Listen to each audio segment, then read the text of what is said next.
Today's fiery Lamborghini range contains some of the fastest creatures ever created for tarmac. But among the raging bulls, there is a very clear king.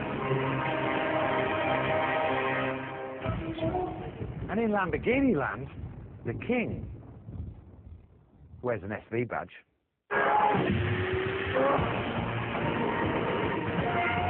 SuperVeloce, the Lamborghini that reigns terror over all others.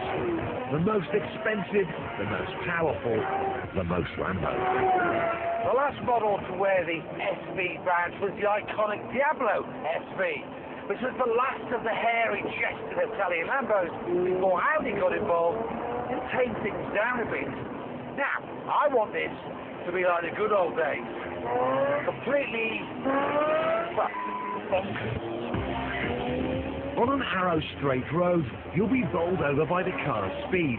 But I'm far more interested in seeing what this dream car is like on real-world roads. And Italian doesn't necessarily translate into Welsh, especially in a car that's wider than a Range Rover, but about 1 million times faster. This is the kind of car that gets risk assessors all sweaty.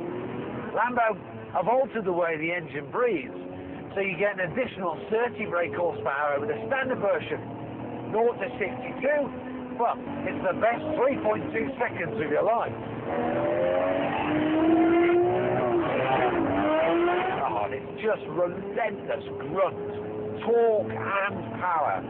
The noise is sensational.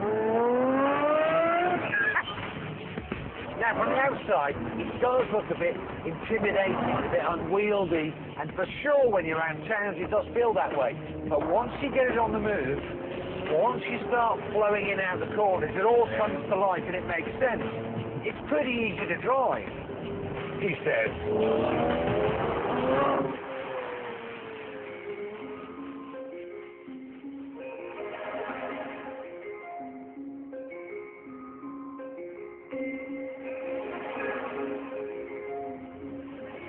I'll tell you what, this is one of those cars, like all the best Lamborghinis, where you just cannot help but taking pictures of and send to your mates.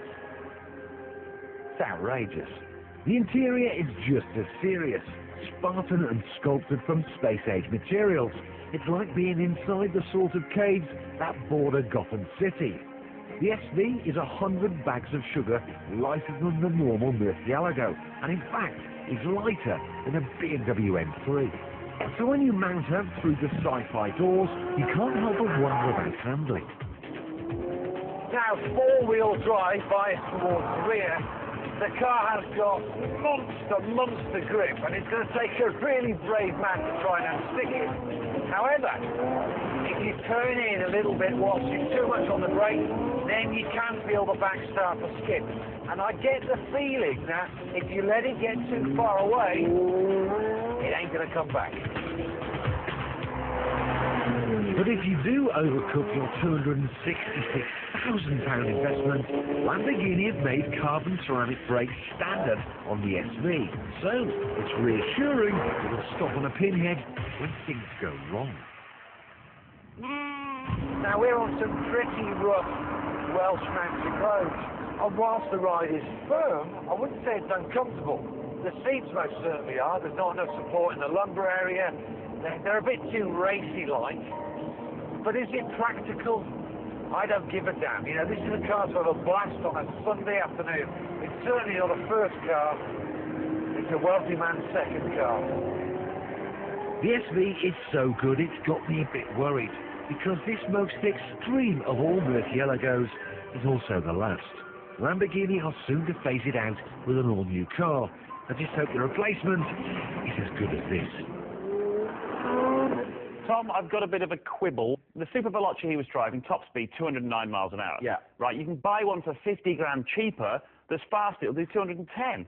Right, the subtleties of this are obviously lost on you, aren't they? Well, I suppose it's a very subtle car, isn't it? Very much so, but there's two versions of the SuperVeloce, right? Right. One that has a big wing pack that does 209 miles an hour, and one with a smaller wing pack that does 212 miles an hour. And the one with the bigger wings is better around fast corners. I'd rather go for the quicker one in a straight line. I haven't been taught corners yet anyway. That's probably safer for everybody. Yeah. Right, moving on. Time now for our cheapskate alternative. Basically, Johnny takes a look at a more affordable version of a car we featured earlier on tonight's show. But with this week's car being a very extreme Lamborghini, what's that cheapie gonna be?